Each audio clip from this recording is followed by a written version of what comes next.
আসসালামু আলাইকুম রহমতুল্লাহি ওয়া বারাকাতুহু। নাহমাদুহু ওয়া নুসাল্লি আলা রাসূলিহিল কারীম, আম্মা বা'দ। বিসমিল্লাহির রহমানির রহিম। আলহামদুলিল্লাহ। শামাইলে তিরমিজির আজকে আমরা ৩৫ নম্বর পরিচ্ছেদ, ৩৫ না, আমরা ৩৪ পড়বো আজকে ইনশাআল্লাহ। ৩৪ নম্বর পরিচ্ছেদ হচ্ছে বাবু কাইফা কানা কালামু রাসূলিল্লাহি সাল্লাল্লাহু আলাইহি ওয়াসাল্লাম। কালাম শব্দের অর্থ হচ্ছে কথা। তো রাসূল সাল্লাল্লাহু আলাইহি ওয়াসাল্লামের কথা কেমন ছিল? কথা বলতে এখানে বোঝানো হচ্ছে তিনি যখন কথা বলতেন মানুষের সঙ্গে, অথবা আহ মানে বক্তৃতা করতেন বা ওয়াজ করতেন, মানুষকে নসিহত করতেন, তো সেই সময় তার কথা বলার ধরন কেমন ছিল, বাচন ভঙ্গি কেমন ছিল। তো এখানে আমরা 3টি হাদিস দেখবো এই চ্যাপ্টারের মধ্যে। শেষের হাদিসটা একটু লম্বা, বাকি আহ প্রথম দুটি হাদিস একদম ছোট ছোট। তো আয়েশা রাদিয়াল্লাহু তাআলা আনহা থেকে বর্ণিত প্রথম হাদিসটি, তিনি বলছেন যে কলাত কানা রাসূলুল্লাহি সাল্লাল্লাহু আলাইহি ওয়াসাল্লাম ইয়াসরুদু সারদাকুম হাদা ওয়ালাকিন্নাহু কানা ইয়াতাকাল্লামু বিকালামিন বাইয়িনিন ফাসলিন ইয়াহফাজুহু মান জালাসা ইলাইহি। আয়েশা রাদিয়াল্লাহু তাআলা আনহা বলেন যে আল্লাহ রাসূল সাল্লাল্লাহু আলাইহি ওয়াসাল্লাম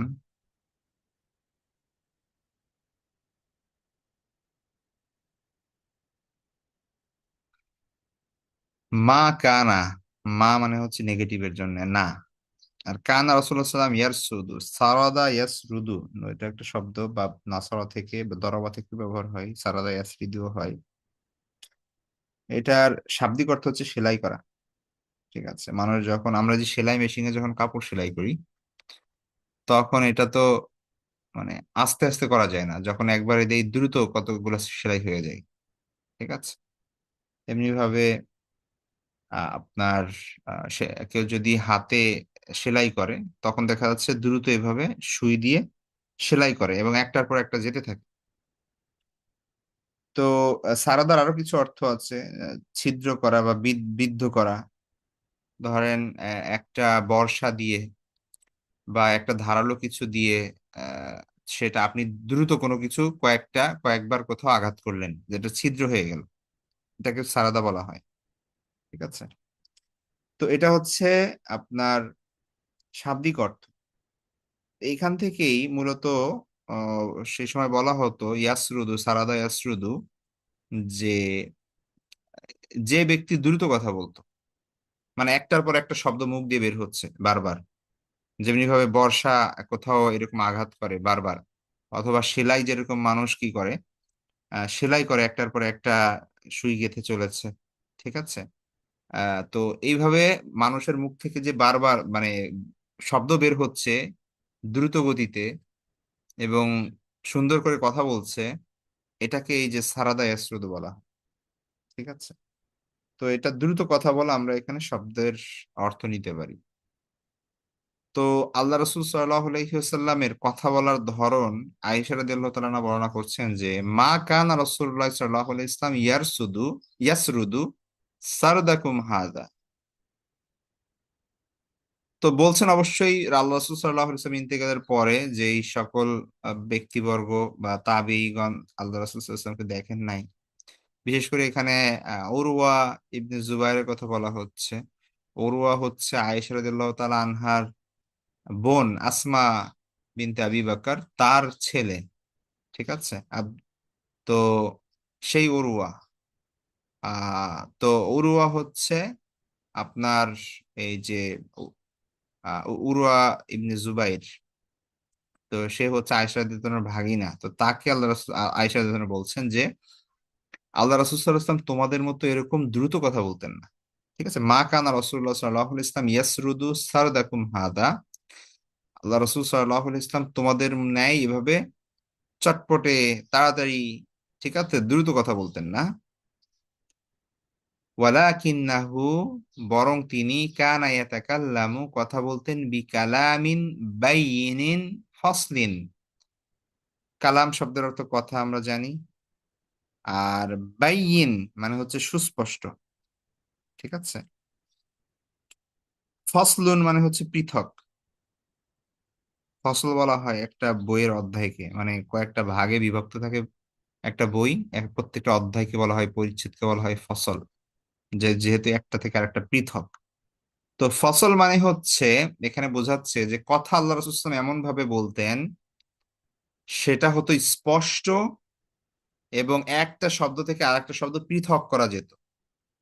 মানে এই একটা কথা বললেন, তারপরে এই একটা কথা বললেন, তারপরে এই একটা কথা বললেন, এভাবে আলাদা আলাদা আলাদা করে থেমে থেমে আল্লাহ রাসূল সাল্লাল্লাহু আলাইহি ওয়াসাল্লাম মানুষ যেন বুঝতে পারে সুস্পষ্টভাবে কথা বলতেন, ঠিক আছে। তো এটা ছিল আল্লাহ রাসূল সাল্লাল্লাহু আলাইহি ওয়াসাল্লামের কথা বলার ধরন। এমনকি আয়েশা রাদিয়াল্লাহু আনহা বলছেন যে ইয়াহফাজুহু মান জালাসা ইলাইহি, যারা বসে আছে সামনে, মানে আল্লাহ রাসূল সাল্লাল্লাহু আলাইহি ওয়াসাল্লামের কথা শুনছেন, তারা চাইলে মুখস্থ করে ফেলতে পারতো আল্লাহ রাসূল সাল্লাল্লাহু আলাইহি ওয়াসাল্লামের কথা, ঠিক আছে। ইয়াহফাজুহু মান জালাসা ইলাইহি, যারা বসে শুনছে কথা, চাইলে আল্লাহ রাসূল সাল্লাল্লাহু আলাইহি ওয়াসাল্লামের এই কথা মুখস্থ করে ফেলতে পারতো। আল্লাহ রাসূল সাল্লাল্লাহু আলাইহি ওয়াসাল্লাম এত সুস্পষ্ট করে, ভেঙে ভেঙে, ধীরে ধীরে কথা বলতেন, তাড়াতাড়ি চটপট করে, মানে কি বলে, বাকপটুতা দেখাতেন না। বা আমরা সাধারণত দ্রুত কথা বলি, দেখা যাচ্ছে যে শুনতে খুব চমৎকার মনে হয়, ওয়াও, কিন্তু আপনার শ্রোতারা আসলে ওইভাবে ভালো করে হৃদয়ঙ্গম করতে পারে না, বুঝতে পারে না, ঠিক আছে। এখন ধরেন বিতর্ক হয়, কত দ্রুত একজন বিতর্কী মানে কথা বলে, এবং মানুষ হাততালি দিচ্ছে, ঠিক আছে, চমৎকার শোনা যাচ্ছে, বাচনভঙ্গি, তার স্টাইল, ইত্যাদি ইত্যাদি। কিন্তু আল্লাহ রাসূল সাল্লাল্লাহু আলাইহি ওয়াসাল্লাম যেই গুরুত্বপূর্ণ কাজের জন্য এই পৃথিবীতে পাঠানো হয়েছে আল্লাহ রাসূল সাল্লাল্লাহু আলাইহি ওয়াসাল্লামকে, কারো হাততালি পাওয়ার জন্যও না, মানুষ ওয়াও কি চমৎকার করে কথা বলে এই প্রশংসা বাণী শোনার জন্যও না, আল্লাহর মেসেজ মানুষের কাছে পৌঁছে দেওয়ার জন্য। সুতরাং তার এইটাই মূল দায়িত্ব, যে তিনি কি করবেন, আল্লাহ রাসূল সাল্লাল্লাহু আলাইহি ওয়াসাল্লাম তার যে উপর যে দায়িত্ব আছে, আল্লাহ রাসূল সাল্লাল্লাহু আলাইহি ওয়াসাল্লাম আল্লাহর যে বাণী আছে, সেই বাণীটা যেন তিনি মানুষ পর্যন্ত পৌঁছাতে পারেন, আর সাধারণ মানুষ সবাই, সর্বশ্রেণীর মানুষ যেন তাকে বুঝতে পারেন। এই জন্য তিনি সহজ ভাষায়, ভেঙে ভেঙে, সুন্দর করে, আলাদা আলাদা, সুস্পষ্ট করে কথা বলতেন, ঠিক আছে। তো এটা হচ্ছে আল্লাহ রাসূলের কথা বলার স্টাইল, সেটাই এখানে বলা হচ্ছে যে মা কানা রাসূলুল্লাহ সাল্লাল্লাহু আলাইহি ওয়াসাল্লাম ইয়াসরুদু সারদাকুম হাযা, আল্লাহ রাসূল সাল্লাল্লাহু আলাইহি ওয়াসাল্লাম তোমাদের মতো এরকম চটপটে, এরকম তাড়াতাড়ি, দ্রুত গতিতে কথা বলতেন না। ওয়ালাকিন্নাহু কানা ইয়াতাকাল্লামু বিকালামিন বাইয়িনিন ফাসলিন, কিন্তু তিনি কথা বলতেন সুস্পষ্ট করে, আপনার পৃথক পৃথক করে, ঠিক আছে। ইয়াহফাজুহু মান জালাসা ইলাইহি, শ্রোতারা চাইলে সেটা মুখস্থ করে নিতে পারতো, এইভাবে তিনি কথা বলতেন। এটা গেল হচ্ছে আয়েশা রাদিয়াল্লাহু তাআলার হাদিস, যে যিনি হচ্ছেন আল্লাহ রাসূল সাল্লাল্লাহু আলাইহি ওয়াসাল্লামের ওয়াইফ, তার থেকে ভালো আর কে জানবে যে আল্লাহ রাসূল সাল্লাল্লাহু আলাইহি ওয়াসাল্লাম কিভাবে কথা বলতেন। দ্বিতীয় যে হাদিসটা, সেটা হচ্ছে আনাস ইবনে মালিক রাদিয়াল্লাহু তাআলা, রাসূল সাল্লাল্লাহু আলাইহি ওয়াসাল্লামের 10 বছরের খাদেম, একসঙ্গে রাসূল সাল্লাল্লাহু আলাইহি ওয়াসাল্লামের ঘরেই বড় হয়েছেন তিনি, তো তার থেকে আর ভালো কে জানবে আল্লাহ রাসূল সাল্লাল্লাহু আলাইহি ওয়াসাল্লাম কিভাবে কথা বলতেন। তো এই হাদিসে আমরা দেখছি আনাস রাদিয়াল্লাহু তাআলা বলছেন, কানা রাসূলুল্লাহ সাল্লাল্লাহু আলাইহি ওয়াসাল্লাম ইউঈদুল কালিমাতা সালাসান লিতুকালা আনহু, আল্লাহ রাসূল সাল্লাল্লাহু আলাইহি ওয়াসাল্লাম ইউঈদু, আআদা ইউঈদু মানে রিপিট করা, তিনি রিপিট করতেন আল কালিমাতা কথা, সালাসান তিনবার, লিতুকালা আনহু যাতে করে তা হৃদয়ঙ্গম করা যায়, যাতে করে সেটা বোঝা যায়, মানুষ যেন সেটা ভালোভাবে বুঝতে পারে, এই জন্য তিনবার করে তিনি কথা বলতেন। এখন এটা এমন না যে প্রত্যেকটা কথা আল্লাহ রাসূল তিনবার বলতেন, যেই বিষয়গুলো খুব গুরুত্বপূর্ণ ছিল এবং আল্লাহ রাসূল সাল্লাল্লাহু আলাইহি ওয়াসাল্লাম চাইতেন যে মানুষ এটা বুঝুক ভালো করে, খুব ইম্পর্টেন্ট বিষয়, সেই বিষয়টাকে তিনি তিনবার করে বলতেন,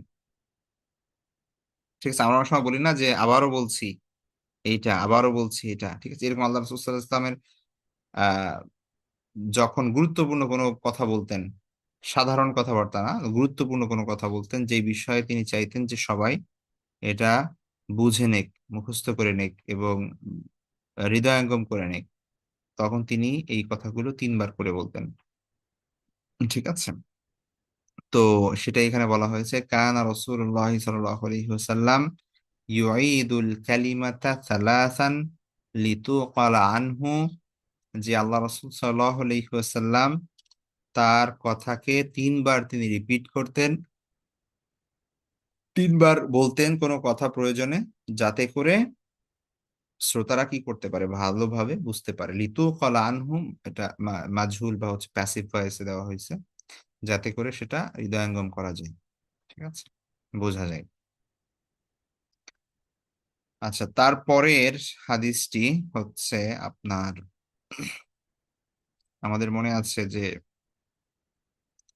একদম শুরুর দিকে আল্লাহ রাসূল সাল্লাল্লাহু আলাইহি ওয়াসাল্লামের গঠন, শারীরিক গঠন, অবয়ব, সেগুলো বর্ণনার জন্য হিন্দ ইবনে হালা, ওই যে আপনার হাসান ইবনে আলী রাদিয়াল্লাহু তাআলা রাসূল সাল্লাল্লাহু আলাইহি ওয়াসাল্লামের যে মানে মেয়ের, মানে তার যে নাতি, ঠিক আছে, মেয়ের ঘরের আহ হাসান এবং হুসাইন আমরা জানি। তো হাসান রাদিয়াল্লাহু তাআলা আনহা তার যে রাদিয়াল্লাহু তাআলা আনহু তার যে মামা হিন্দ ইবনে আবু হালা, আ মানে খাদিজা রাদিয়াল্লাহু তাআলা আনহার আগের ঘরের ছেলে।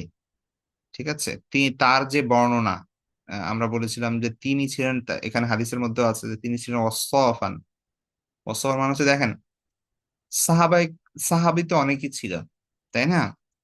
কিন্তু আহ, মানে একটা সমাজের সকল মানুষের কথা বলার ধরন, তারপর হচ্ছে আকল, বুদ্ধি, বিবেচনা, এসব কিছু এক থাকে না। কারো এইদিকে পারদর্শিতা থাকে, কারো অন্যদিকে পারদর্শিতা থাকে, এটাই স্বাভাবিক। ঠিক আছে। কেউ দেখা যাচ্ছে যে বিজনেসে খুব সফল, কেউ দেখা যাচ্ছে অন্য কাজে খুব সফল, কেউ দেখা যাচ্ছে খুব ভালো যোদ্ধা, আবার কেউ খুব ভালো লিডার। তো এক এক গুণ থাকে এক এক মানুষের। আপনি কোনো একটা জায়গায় ঘুরে আসছেন, আপনাকে জিজ্ঞেস করা হলো যে দেখি তো ওই জায়গাটার বর্ণনা দাও, আর আপনি যেভাবে দিবেন, আর একজনকে জিজ্ঞেস করলে সে হয়তো এর থেকে ভালো দিবে অথবা খারাপ দিবে। ঠিক আছে, হতেই পারে। আবার কেউ হয়তো বা এমন সুন্দর চমৎকার করে লিখতে পারবে যে মনে হচ্ছে আপনার চোখের সামনে সেটা ভাসছে। তো এরকম সবার কথা বলার ধরন এক না, সবার বোঝানোর স্টাইল এক না। তো আল্লাহ রাসূল সাল্লাল্লাহু আলাইহি ওয়াসাল্লামের যত হাদিস বর্ণনা করা হয়েছে, কিছু হাদিস আছে দেখা যাচ্ছে যে ক্যাজুয়ালি সাহাবা একরাম বর্ণনা করছেন যে তিনি এরকম ছিলেন, তার জায়গা থেকে বর্ণনা করেছেন। কিন্তু যে ব্যক্তি সুন্দর করে বর্ণনা করতে পারে, তার বর্ণনার মাধুর্য অন্যরকম। ঠিক আছে। তো আল্লাহ রাসূল সাল্লাল্লাহু আলাইহি ওয়াসাল্লামকে নিয়ে যত বর্ণনা আছে, 2 জন সাহাবী ছিলেন স্পেশাল, যারা হচ্ছে এই ব্যাপারে পারদর্শী ছিল। হ্যাঁ? তার মধ্যে একজন হচ্ছে এই হিন্দ ইবনে আবু হালা। তো হিন্দ ইবনে আবু হালা তিনি হচ্ছেন রাসূল সাল্লাল্লাহু আলাইহি ওয়াসাল্লামের যে ওয়াইফ খাদিজা রাদিয়াল্লাহু তাআলা আনহা, তার আগের ঘরের ছেলে। মানে রাসূল সাল্লাল্লাহু আলাইহি ওয়াসাল্লামের আহ মানে এই ঘরেই তিনি বড় হয়েছেন ধরতে গেলে। ঠিক আছে। তো মানে তিনি তার হচ্ছে সৎ ছেলে, বা তিনি তিনি হচ্ছে রাসূল সাল্লাল্লাহু আলাইহি ওয়াসাল্লাম হচ্ছে তার সৎ বাবা আর কি। ঠিক আছে, আমাদের পরিভাষায়। তো তো এখন খাদিজা রাদিয়াল্লাহু তাআলা আনহার তো আরেক, রাসূল সাল্লামের সব সন্তানই তো প্রায় আল্লাহ রাসূল সাল্লাল্লাহু আলাইহি ওয়াসাল্লামের সব সন্তানই তো প্রায় খাদিজা রাদিয়াল্লাহু তাআলা আনহা থেকে। তাহলে খাদিজা রাদিয়াল্লাহু তাআলা আনহার মেয়েই তো ফাতিমা রাদিয়াল্লাহু তাআলা আনহা। তো তার আহ তিনি, ফাতিমা রাদিয়াল্লাহু তাআলা আনহা এবং এই হিন্দ ইবনে আবু হালা, তারা তো 2 ভাই বোন, কিন্তু মা তো এক, কিন্তু বাবা আলাদা আর কি। ফাতিমা রাদিয়াল্লাহু তাআলার বাবা হচ্ছে আল্লাহ রাসূল সাল্লাল্লাহু আলাইহি ওয়াসাল্লাম, আর হিন্দ ইবনে আবু হালার বাবা হচ্ছে আবু হালা, আগের ঘরের, মানে খাদিজা রাদিয়াল্লাহু তাআলার আগের ঘরের হাজবেন্ড, মানে আগের হাজবেন্ড আর কি। তো সেই হিসেবে হাসান রাদিয়াল্লাহু তাআলা আনহুর মামা। ঠিক আছে। তো তিনি, তাকে বলা হতো ওয়াসফ। ওয়াসফ মানে হচ্ছে যে খুব সুন্দর করে বর্ণনা দিতে পারে। ঠিক আছে। এরকম মানুষ খুব বেশি ছিল না। তো সেই তিনি হাসান রাদিয়াল্লাহু তাআলা, তিনি জিজ্ঞেস করতেন আল্লাহ রাসূল সাল্লাল্লাহু আলাইহি ওয়াসাল্লামের ব্যাপারে, এবং তিনি তার গুণগুলো বর্ণনা করতেন। দীর্ঘ একটা হাদিস, যে যেটার কিছু অংশ ইমাম তিরমিজি রাহমাতুল্লাহ আলাইহি শুরুর দিকে এনেছেন, যে অংশগুলো গঠন সংক্রান্ত। আর এইখানে তার চারিত্রিক আরো কিছু স্বভাবের বিষয়গুলো এখানে তুলে ধরেছেন। ঠিক আছে, এটা হচ্ছে দ্বিতীয় পার্ট ওই হাদিসের, সেম হাদিসের। তো এই জন্য এই হাদিসটার বিশেষ গুরুত্ব আছে শামাইলের গ্রন্থগুলোতে।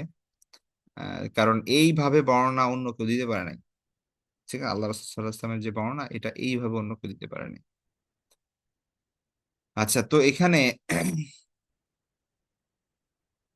এখানে দেখেন, আনিল হাসান ইবনে আলীন কল, হাসান ইবনে আলী রাদিয়াল্লাহু আনহু তিনি বলেন, সাআলতু খালি হিন্দ ইবনে আবি হালা, যে আমি আমার মামা, খালুন মানে হচ্ছে মামা, আমি আমার মামা হিন্দ ইবনে আবু হালাকে জিজ্ঞেস করলাম।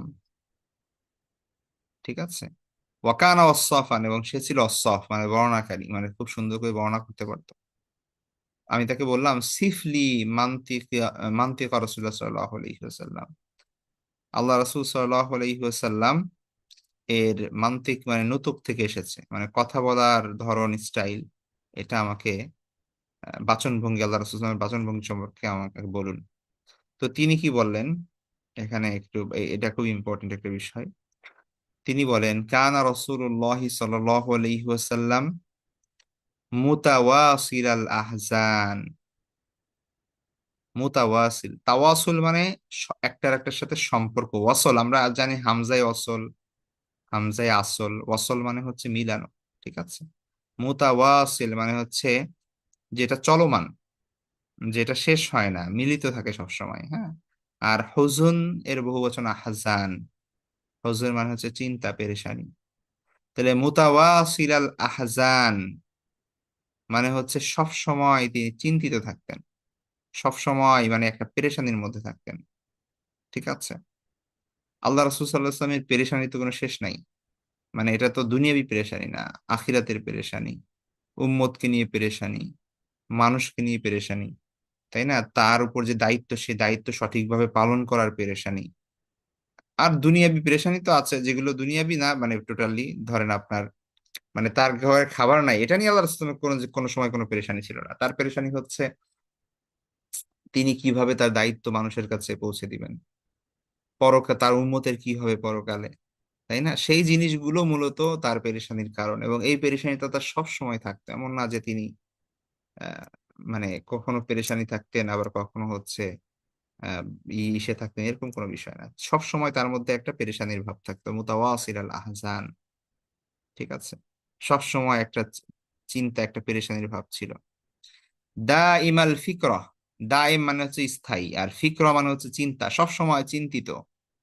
ঠিক আছে, কিছু নিয়ে ভাবতেন, চিন্তা করে থাকেন সবসময়। এমন কোনো সময় ছিল না যে আল্লাহ রাসূল ইসলাম রিল্যাক্স, আমরা যেরকম এমন করি না যে অনেক সময় যে খুব কাজ করতেছি, ব্যস্ত আছি, তারপরে যাক এক সপ্তাহের ভ্যাকেশন, কক্সবাজার চলে গেলাম, সিলেট চলে গেলাম, খাগড়াছড়ি, সাজেক চলে গেলাম, আর কোনো চিন্তা নাই, সবকিছু মোবাইল টোবাইল বন্ধ করে দিয়ে ব্যাস রিল্যাক্স। আল্লাহ রাসূল ইসলামের জীবনে এরকম কোনো রিল্যাক্স ছিল না। ঠিক আছে, কোনো ভ্যাকেশন ছিল না, কোনো হলিডে ছিল না তার। তার মিশন একটাই, সেটা হচ্ছে এই উম্মতকে নিয়ে চিন্তা করা, উম্মতকে নিয়ে ফিকির করা, আমার আপনার জন্য কাজ করা। এবং সেই পেরেশানি তিনি সার্বক্ষণিক, তিনি খাবার খেতেন, ঘুমাতেন, সব সময় তার মধ্যে একটা চিন্তার একটা ভাব থাকতো। তিনি যখন চুপচাপ বসে থাকতেন, তখন তিনি ফিকির করতেন, চিন্তা করতেন।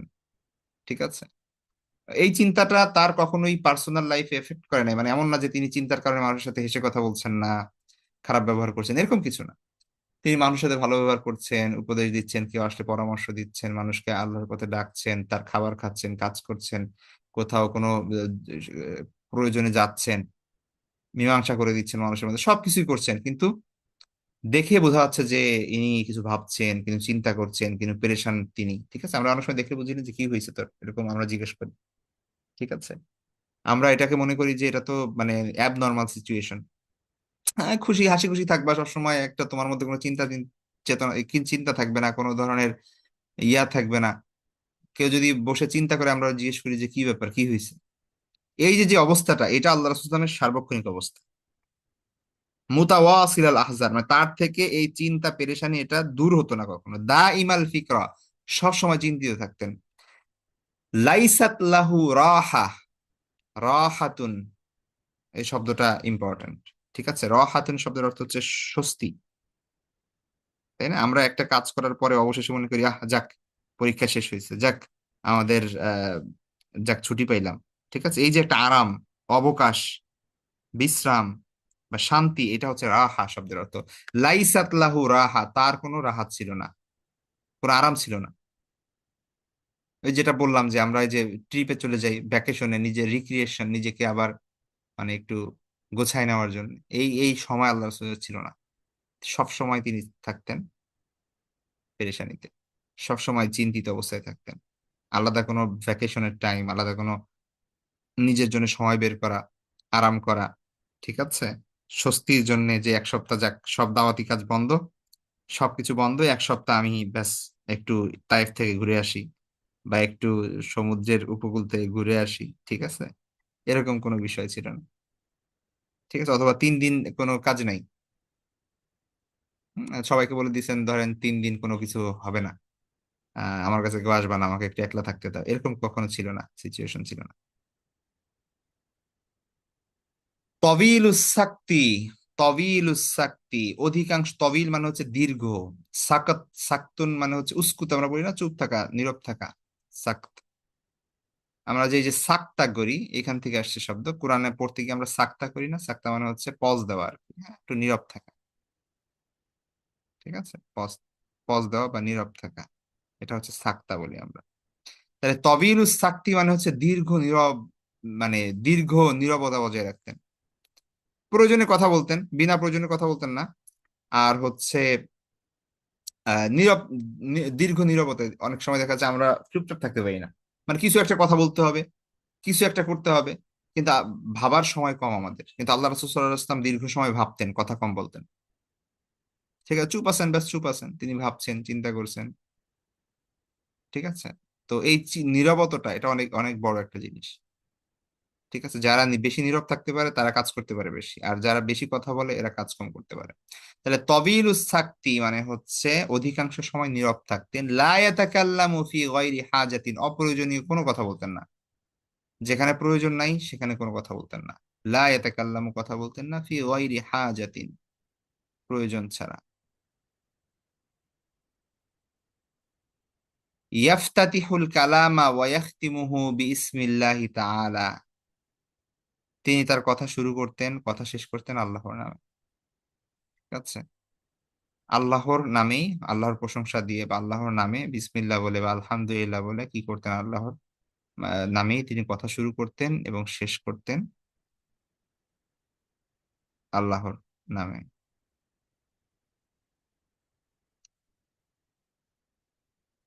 ওয়ায়াতাকাল্লামু বিজাওয়ামিল কালিম, জাওয়ামিল কালিম বলা হয় মূলত ব্যাপক অর্থবোধক। ঠিক আছে, অর্থাৎ অল্প কথায় বেশি মিনিং, এটাকে বলা হয় জাওয়ামিউল কালিম। ঠিক আছে, তাহলে তিনি কথা বলতেন মানে অল্প বাক্যালাপে অধিক অর্থবোধক কথা বলতেন, কথা কম বলতেন কিন্তু যেটা বলতেন অনেক মিনিং থাকতো সেখানে। ঠিক আছে, যেমন ধরেন ইন্নামাল আমালু বিন্নিয়াত বলে দিলেন, কারণ আপনি যদি ইন্নামাল আমালু বিন্নিয়াতের ব্যাখ্যা দেখেন তাহলে দেখবেন যে স্কলাররা এটার উপর বই লিখছে আলাদা, যে কত বড় ব্যাখ্যা এবং শরীয়তের কত জায়গায় এটা ফিট হয়, এবং ওটা মানুষের লাইফের প্রত্যেকটা ক্ষেত্রে এটা দরকার। কিন্তু জাস্ট কথা একটা বলে দিয়েছেন ইন্নামাল আমালু বিন্নিয়াত। ঠিক আছে, এরকম আল্লাহ রাসূল সাল্লাল্লাহু আলাইহি ওয়াসাল্লামের কথাগুলো খুব সংক্ষিপ্ত হতো, কিন্তু এটার অর্থ থাকতো অনেক ব্যাপক। তাহলে ওয়ায়াতাকাল্লামু বিজাওয়ামিল কালিম, তিনি ব্যাপক অর্থবোধক বাক্যালাপ করতেন, কথা বলতেন। কালামুহু ফসলুন, তার কথা ছিল ফসলুন, মানে হচ্ছে, মানে যেটা বললাম ফসলের অর্থ হচ্ছে পৃথক। ঠিক আছে, মানে একটি আর একটি হচ্ছে পৃথক, পেঁচাই যেত না, প্যাচ লাগতো না মানুষের, যে এটা সে বললো ওইটার সাথে ওইটা কি বললো কি বললো বুঝলাম না। ঠিক আছে, ফসলুহু, কালামুহু ফসলুন মানে হচ্ছে তার কথাবার্তা ছিল একটা, তার কথার মধ্যে যতগুলো বাক্য তিনি বলতেন একটা বাক্য আর একটা বাক্য থেকে পৃথক ছিল। লা ফুদুলা ওয়ালা তাকসিরা, ফুদুল মানে হচ্ছে অতিরিক্ত, আর তাকসির মানে হচ্ছে কম। যতটুকু কথা বলা দরকার তার থেকে তিনি অতিরিক্ত বলতেন না, আবার এত সংক্ষিপ্ত করতেন না, এত কম কথা বলতেন না যে মানুষ বুঝবে না। তাহলে তার কথাবার্তা খুব বিস্তারিত ছিল না, যে প্রয়োজনের অতিরিক্ত তিনি বেশি বলতেছেন, বেশি বলতেছেন। অনেক সময় এমন হয় না যে কোনো একটা গেস্টকে দাওয়াত দেওয়া হয়েছে, ওনাকে সময় দেওয়া হয়েছে 5 মিনিট, উনি সে বলতে বলতে মানুষ বিরক্ত হয়ে যেতেছে, ওনার কোনো হুঁশই নেই। ঠিক আছে, অথবা একটা টপিক নিয়ে আলোচনা করতে দিয়ে দেওয়া হয়েছে, বারবার ঘুরে ফিরে একই জিনিস বারবার বলতেছেন, মানুষ অলরেডি বুঝছে, মনে মনে বলতেছে আর সামনে বলেন, সামনে বলেন, আর উনি ওইটাই পেঁচাচ্ছে। তো এরকম হয় অনেক সময়, এটাকে হচ্ছে ফুজুল। ঠিক আছে। আর তাকসির মানে হচ্ছে এত শর্ট বলছে মানুষ বুঝেই নাই যে কি বলছে। তাহলে লা ফুদুলা ওয়ালা তাকসিরা, অতিরিক্ত বলতেন না, আবার প্রয়োজনের তুলনায় সংক্ষিপ্ত করতেন না। লাইসা বিল জাফি ওয়ালাল মুহিন,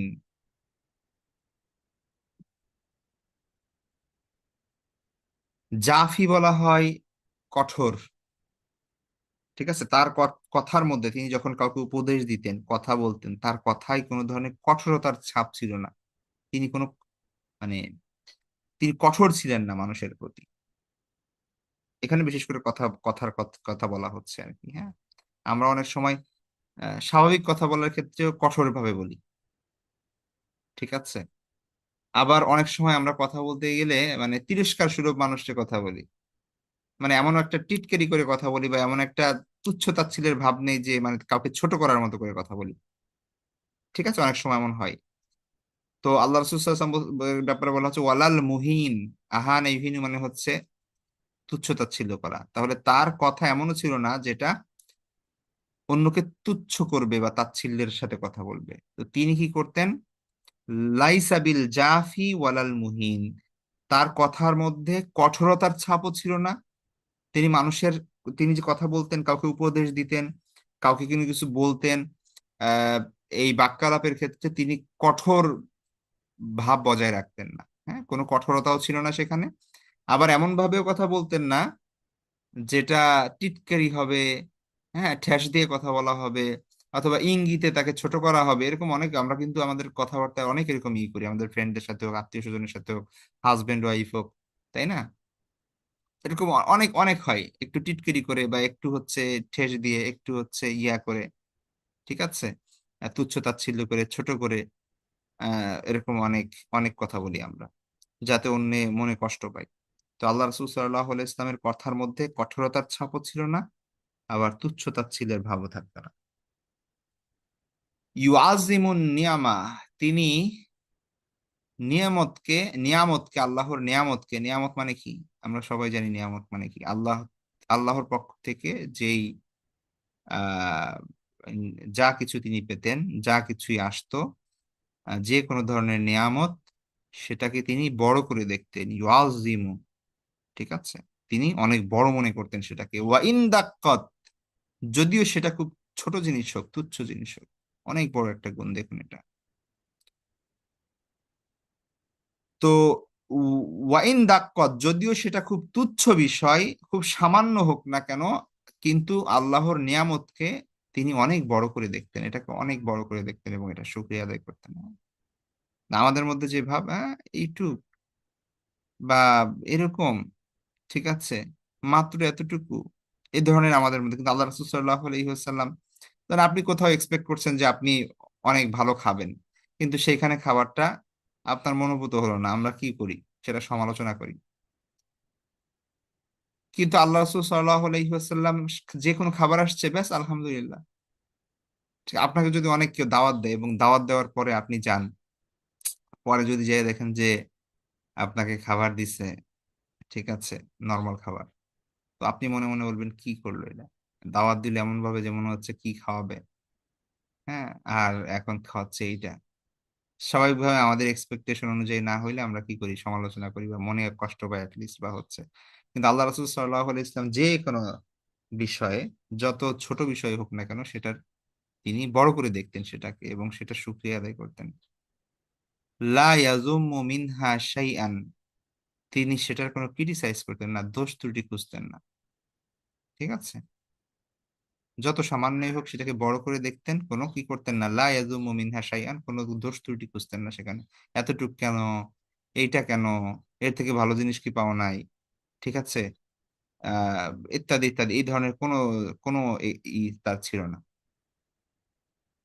গয়র আন্নাহু লাম ইয়াকুন ইয়াদুম্মু যাওয়াকান ওয়ালা ইয়ামদাহুহু, খাবারের বিষয়ে যেই খাবার তিনি খেতেন বা হচ্ছে আপনার আহ, যে খাদ্য সামগ্রী তিনি গ্রহণ করতেন সেগুলোর দুইটা জিনিস এখানে বলা হয়েছে। একটা হচ্ছে লাম ইয়াকুন ইয়াদুম্মু, তিনি সেইটার দোষ ত্রুটিও বর্ণনা করতেন না, ওয়ালা ইয়ামদাহুহু, সেটার প্রশংসাও করতেন না। আমরা যেটা করি এটা হচ্ছে, এমনি প্রশংসা তো আল্লাহর করবেন যে আল্লাহ আপনাকে খাওয়াইছে, বা যেই ব্যক্তি আপনাকে খাওয়াইছে তাকে শুকরিয়া আদায় করবেন আলহামদুলিল্লাহ।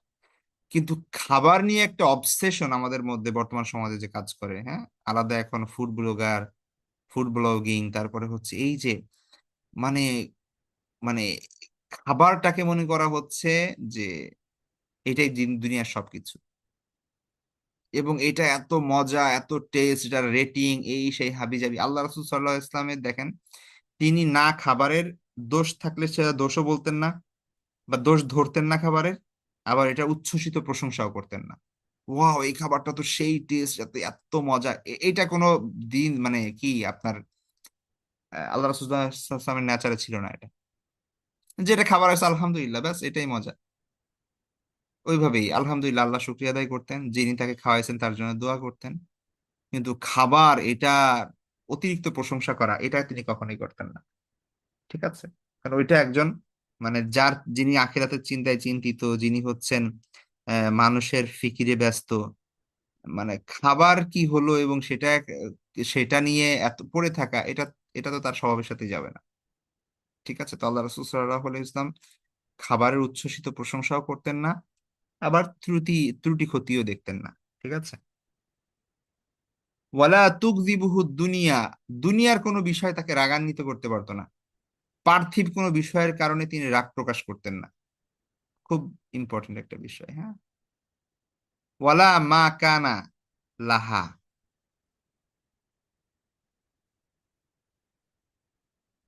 দেখেন আল্লাহ রাসূল সাল্লাল্লাহু আলাইহি ওয়াসাল্লাম এই জিনিসটা খুব ইম্পর্টেন্ট একটা বিষয়। আমরা তো আমাদের দুনিয়ার সবকিছুর ব্যাপারেই আমাদের রাগ, ক্ষোভ, ঝগড়া ঝাঁটি, অভিমান, মারামারি, কাটাকাটি দুনিয়া নিয়েই, আখিরাত নিয়ে কিন্তু কিছুই না।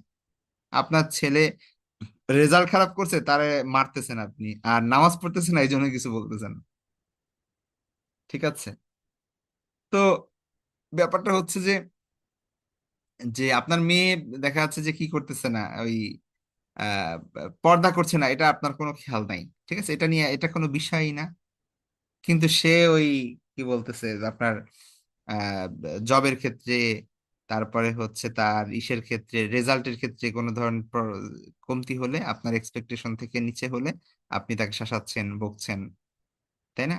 তো ব্যাপার হচ্ছে যে আমাদের সব রাগের মূল কারণ, গোস্সার মূল কারণ হচ্ছে দুনিয়া। কিন্তু আল্লাহ রাসূল সাল্লাল্লাহু আলাইহি ওয়াসাল্লাম দুনিয়ার কারণে কখনো রাগেন নাই।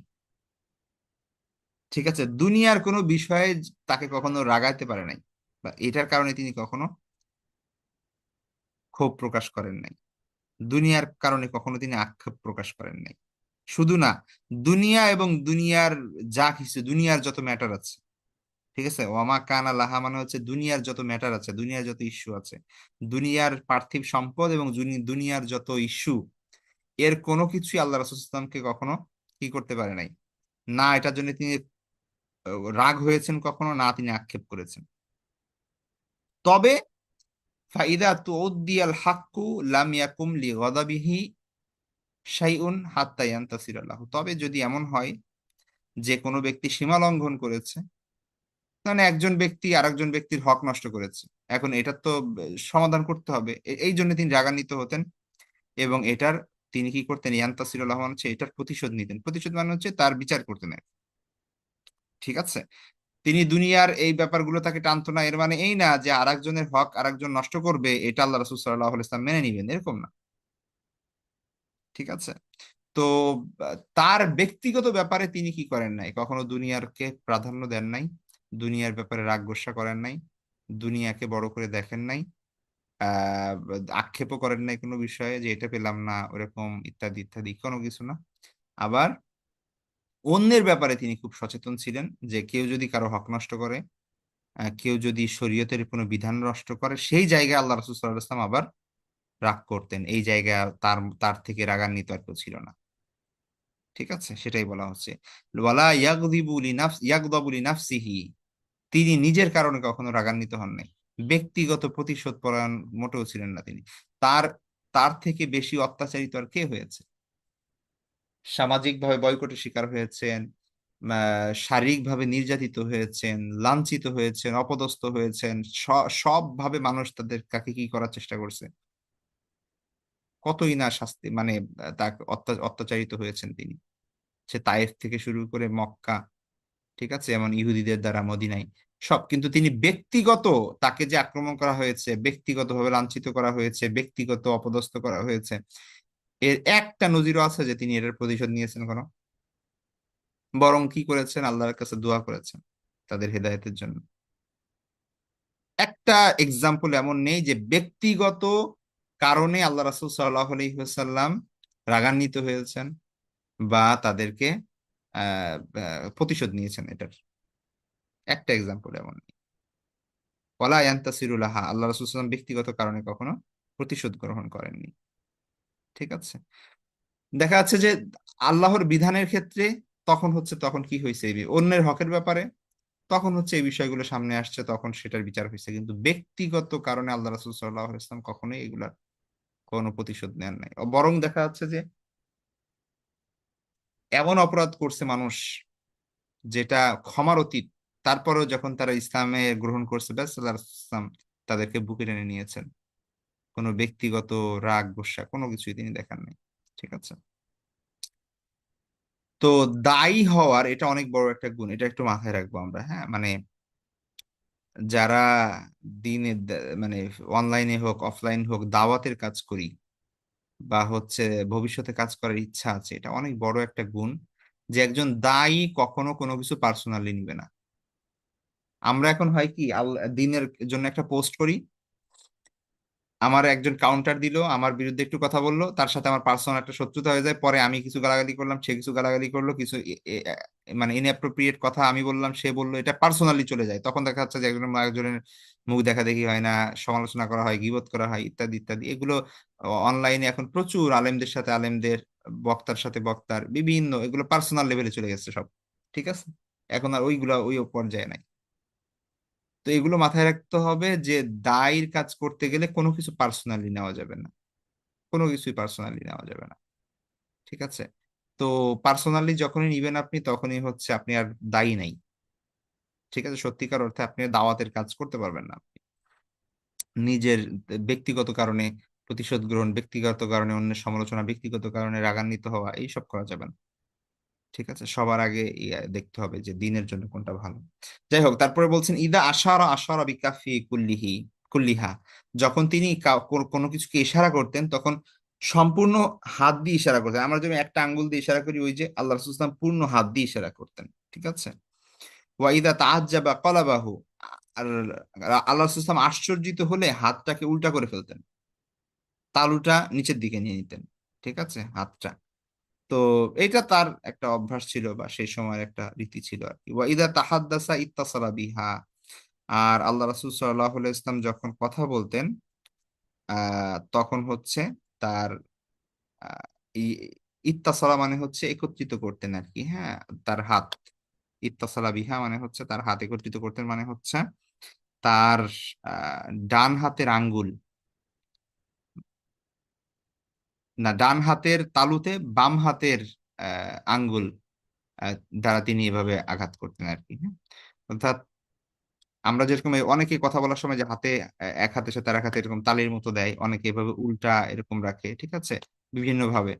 আপনি বিভিন্ন হাত বিভিন্ন ভাবে রাখতে পারেন। তো আল্লাহ রাসূল সাল্লাল্লাহু আলাইহি ওয়াসাল্লাম কথা বলতেন যখন, তখন ডান হাতের তালুতে বাম হাতের আঙ্গুল গুলো তিনি রাখতেন।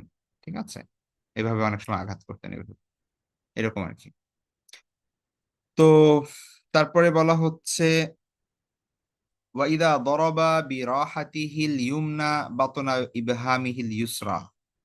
ঠিক আছে, তো আহ, তিনি আঘাত করতেন কোন দিয়ে, মানে কি বলে, কথা বলার সময় ওই যে আঙ্গুল দুই হাত মিলাতেন, এবং তারপরে যেটা বললাম যেটা করতেন, তার যে ডান হাতের তালু আছে, এই তালুতে বাম হাতের যে বৃদ্ধাঙ্গুল, সেই বৃদ্ধাঙ্গুল দিয়ে তিনি এভাবে মিলাই রাখতেন আর কি, অথবা এভাবে তিনি আঘাত করতেন। এটা তো দেখাতে হবে, না হলে বোঝা যাবে না।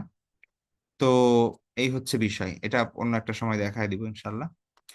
তো ওয়াইদা গদিবা আরদা ওয়া আশাহা, যখন তিনি অসন্তুষ্ট হতেন, রাগান্বিত হতেন, তখন তিনি মুখ ফিরিয়ে নিতেন এবং অমনোযোগী হতেন। ঠিক আছে, কারোর প্রতি আল্লাহ রাসূলুল্লাহ সাল্লাল্লাহু আলাইহি ওয়াসাল্লাম রাগ, তো দেখা যাচ্ছে যে আহ, তার দিকে আর তাকাতেন না, বা কেউ এসে, তো সে আসলো আল্লাহ রাসূলুল্লাহ সাল্লাল্লাহু আলাইহি ওয়াসাল্লাম অন্যদিক ঘুরে যেতেন, অথবা সে ডাকতেছে তিনি খেয়াল করতেন না, অমনোযোগী হতেন। তো সে বুঝতে পারতো যে আল্লাহ রাসূলুল্লাহ সাল্লাল্লাহু আলাইহি ওয়াসাল্লাম কি ব্যাপার, আমার সালাম নিচ্ছেন না, সালামের উত্তর দিচ্ছেন না, আমার কথা শুনছেন না। তো সে বুঝতে পারতো যে কোনো একটা সমস্যা হয়েছে, তো তখন অন্যদের কাছে জিজ্ঞেস করতেন যে ব্যাপারটা কি। ঠিক আছে, তো এটা কখনোই কোনো ব্যক্তিগত কারণে কখনো হয় নাই। দুনিয়া মানে আখিরাতের অনেক বিষয়ে বা কারো থেকে কোনো বিষয়ের সীমা লঙ্ঘন হলে, বা হচ্ছে এমন জিনিস আল্লাহ রাসূলুল্লাহ সাল্লাল্লাহু আলাইহি ওয়াসাল্লাম অপছন্দ করতেন, কেউ যদি এমন কাজ করতো, তো এই সব ক্ষেত্রে এমন করতেন ঠিক। একটা ঘটনা প্রসিদ্ধ আছে, আমরা জানি যে ওই আল্লাহ রাসূলুল্লাহ সাল্লাল্লাহু আলাইহি ওয়াসাল্লাম একবার রাস্তা দিয়ে যাচ্ছেন, তো এক দেখলেন যে একটা একটা জায়গায় দ্বিতলা বাড়ি। ঠিক আছে, মানে সুন্দর করে একটা বাড়ি করা হয়েছে, উঁচু করে, দোতলা বিশিষ্ট। তখন তিনি জিজ্ঞেস করলেন যে এটা কার বাড়ি। তখন বলা হলো যে অমুক সাহাবীর। তো তারপরে তিনি চলে আসলেন এবং আহ, মনঃক্ষুণ্ণ হলেন আর কি। এ- ঠিক আছে, তো ওই সাহাবী পরবর্তীতে যখন আসলো, তখন আল্লাহ রাসূলুল্লাহ সাল্লাল্লাহু আলাইহি ওয়াসাল্লাম কথা বলে না তার সাথে। তো তখন তিনি জিজ্ঞেস করলেন যে ব্যাপারটা কি, তো তখন সবাই বলল যে তোমার বাড়ি নিয়ে জিজ্ঞেস করছিল আল্লাহ রাসূলুল্লাহ সাল্লাল্লাহু আলাইহি ওয়াসাল্লাম। তো ওই সাহাবী গিয়ে সাথে সাথে সে বাড়ি ভেঙে ফেলেন, একদম মাটির সাথে মিশিয়ে দেন।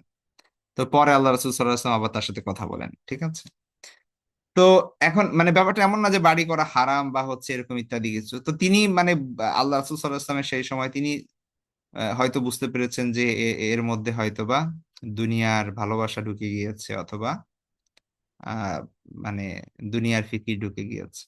ঠিক আছে, অথবা দুনিয়াকে সে বেশি প্রাধান্য দিচ্ছে, তো যার কারণে তিনি চান নাই তার এই সাহাবী দুনিয়ার প্রতি বেশি আগাক। ঠিক আছে, তো এই জন্য, যাই হোক, এটা এটা বিভিন্নভাবে এক্সপ্লেন করা যেতে পারে, সেই হাদিস আলাদা ব্যাপার সেটা। তো এটা একটা এক্সাম্পল আর কি। তো তিনি যখন কারো প্রতি অসন্তুষ্ট হতেন, সেটা অবশ্যই পার্সোনাল কারণে না, বরং শরীয়তের বিধি লঙ্ঘন করার কারণে, বা তার তিনি অসন্তুষ্ট হন এমন কিছু কাজ করার জন্য। ঠিক আছে, তো তখন তার থেকে মুখ ফিরিয়ে নিতেন এবং অমনোযোগী হতেন, মানে সে কথা বললেও শুনতো না আল্লাহ রাসূলুল্লাহ সাল্লাল্লাহু আলাইহি ওয়াসাল্লাম, ডাক দিলেও খেয়াল করতেন না। তখন তারা বুঝতে পারতো যে কোনো একটা ঝামেলা হয়েছে হয়তো। ওয়াইদা ফারিহা গদ্দ তরফাহু, যখন তিনি আনন্দ উৎফুল্ল হতেন, তখন তিনি মানে চোখ নামিয়ে ফেলতেন। ঠিক আছে, মাটির দিকে তাকাতেন। আর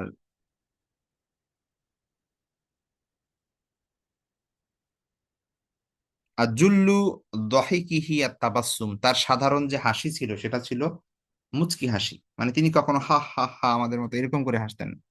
সাধারণ তার হাসির নিয়ম ছিল হচ্ছে মুচকি হাসি, যেখানে মানে আমরা যেভাবে স্মাইল করি আর কি।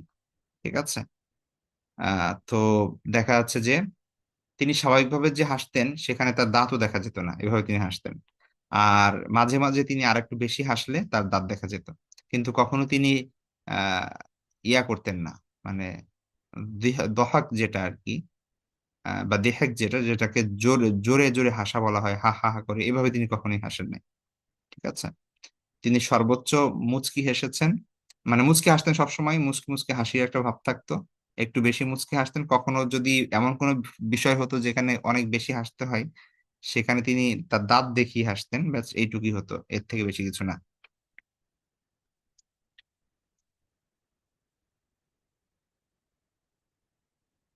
ইয়াফতারু আন মিসলি হাব্বিল গামাম, মানে উনি বলছেন, রাবি বলছেন যে যখন তিনি হাসতেন, তখন তার দাঁত দেখা যেত কেমন যেন বরফের মতো সাদা, শুভ্র।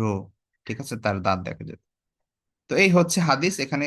দেখেন আল্লাহ রাসূল সাল্লাল্লাহু আলাইহি ওয়াসাল্লামের গুণগুলো, এগুলো আমাদের জন্য কতটা ইম্পর্টেন্ট। এই গুণগুলো যদি কোনো মানুষ মানে যতটুকুই পারে, যতটুকুই ফলো করতে পারে, আমরা তো হান্ড্রেড হান্ড্রেড কখনোই সম্ভব না যে আমরা সব সময় চিন্তিত থাকবো, সব সময় ইসের মধ্যে থাকবো, কোনো ধরনের ভ্যাকেশন নিব না, এটা তো আমরা আসলে সম্ভব না।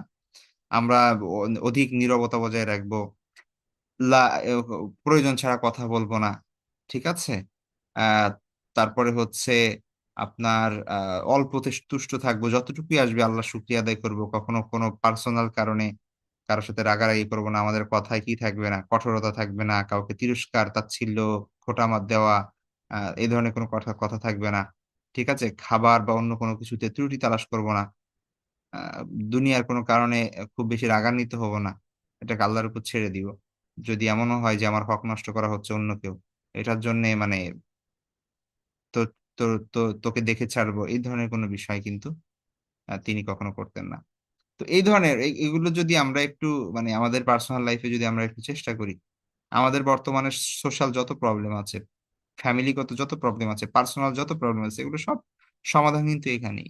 এটাই কিন্তু ওষুধ। এখন মানুষ দেখা যাচ্ছে যে কত ধরনের বিষয় নিয়ে চিন্তিত পেরেশানিতে মধ্যে আছে। কিন্তু এগুলোই কিন্তু ওষুধ, মূলত আল্লাহ রাসূল সাল্লাল্লাহু আলাইহি ওয়াসাল্লামের চরিত্র। ঠিক আছে? তার যে এই বিষয়গুলো, এটাই কিন্তু ইম্পোর্টেন্ট বিষয়। তো যাই হোক, আমরা এই পর্যন্তই থাকবে। আমাদের নেক্সট চ্যাপ্টার হচ্ছে আল্লাহ রাসূল সাল্লাল্লাহু আলাইহি ওয়াসাল্লামের হাসির বর্ণনা। ঠিক আছে? ফি দাহিক রাসূলুল্লাহ সাল্লাল্লাহু আলাইহি ওয়াসাল্লাম, রাসূল সাল্লামের হাসির বর্ণনা। খুব চমৎকার একটা চ্যাপ্টার, নেক্সট ক্লাস ইনশাআল্লাহ। তো ওটা আমরা নেক্সট ক্লাসে পড়বো। আজকে পর্যন্তই থাকবে। তো সে পর্যন্ত সবাই ভালো থাকবেন, দোয়া করবেন। আল্লাহ হাফেজ। আসসালামু আলাইকুম ওয়া রাহমাতুল্লাহি ওয়া বারাকাতুহু।